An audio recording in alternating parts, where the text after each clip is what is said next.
নমস্কার বন্ধুরা, আমি তাপসী। আজ আমি গাঁটি কচু দিয়ে রুই মাছ করে দেখালাম। তো চলুন কীভাবে বানালাম দেখা যাক।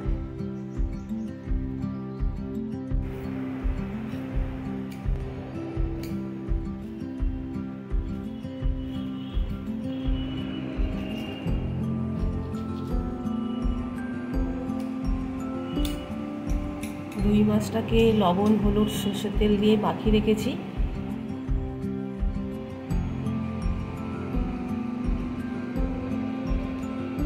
গাঁটি কচুটা কেটে দেব।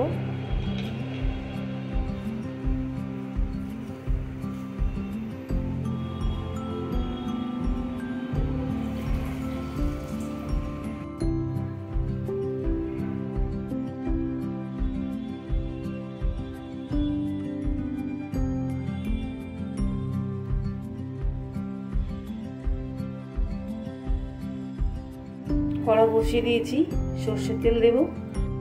গাঁটি কচুগুলো ধুয়ে পরিষ্কার করে নিয়েছি।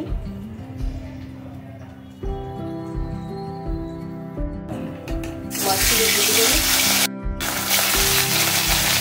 মাছগুলো এপিট ওপিট করে ভেজে দেব।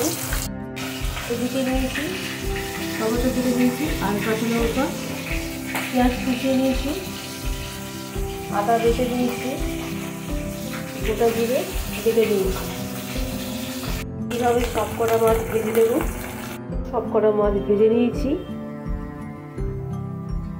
ওই তেলে 1/2 চামচ পাঁচফোড়ন দেব, আর দিয়ে দেব গাঁটি কচুগুলো। গাঁটি কচুগুলো ভেজে দেব। আপনারা চাইলে সেটা সিদ্ধ করে দিতে পারেন। তো কচু যেহেতু তেলে ভেজে নিলে ভালো হয়, সেই জন্য আমি তেলে ভেজে নিচ্ছি। কচুগুলো আমার ভাজা হয়ে গেছে। এবার এই তেলের মধ্যে আমি কচুগুলো সরিয়ে দিয়ে দেবো একটা পেঁয়াজ কুচনো। দিয়ে দেবে।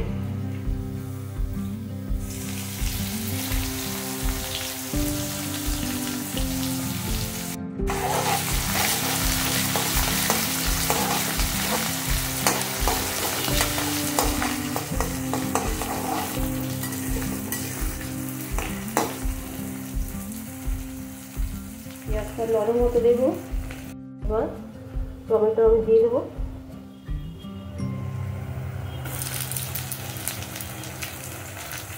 টমেটোর উপরে আমি 1 চামচ লবণ দিয়ে দেবো।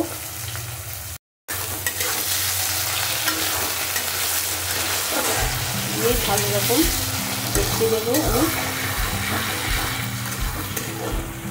আমি টমেটোগুলো ভালো রকম করে কষিয়ে নেব। টমেটো নরম হয়ে গেছে। এবার দিয়ে দেবো সেটা কাঁচা লঙ্কা, আর কেটে রাখা 1 চামচ আদা দিয়ে দেবো। হলুদ দিয়ে দেবো। এবার আমি সমস্ত মশলা ভালো করে কষিয়ে নেব।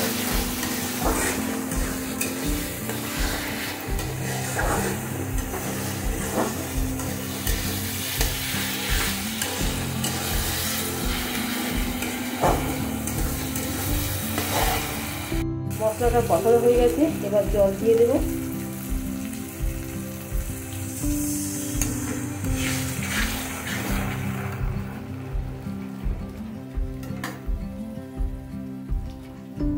আপনারা যেমন ঝোল খাবেন তেমন জল দিয়ে দেবেন। তো আমাদের একটু কামাকা করবো। জল ফুটে উঠেছে, আমি মাছগুলো দিয়ে দেবো।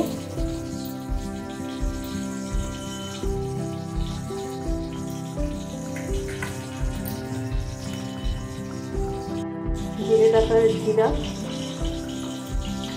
আমি শিলে বেটে রেখেছি, দিয়ে দেবো। দিয়ে ঢাকা দিয়ে রান্না করবো যতক্ষণ পর্যন্ত কচুটা সিদ্ধ হয়।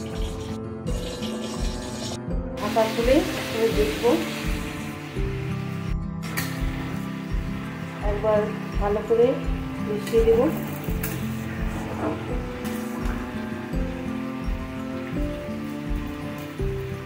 কচুগুলো সিদ্ধ হয়েছে কিনা সেটা একবার চেক করে দেবো।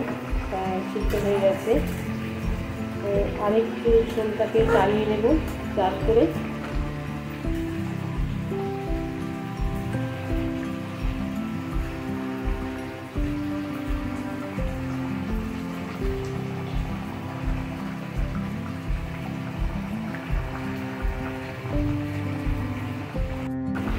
ঝোলটা অনেকটা টেনে এসছে, এবার নামিয়ে নেব। নামিয়ে আপনাদেরকে স্বাদ করে দেখাচ্ছি।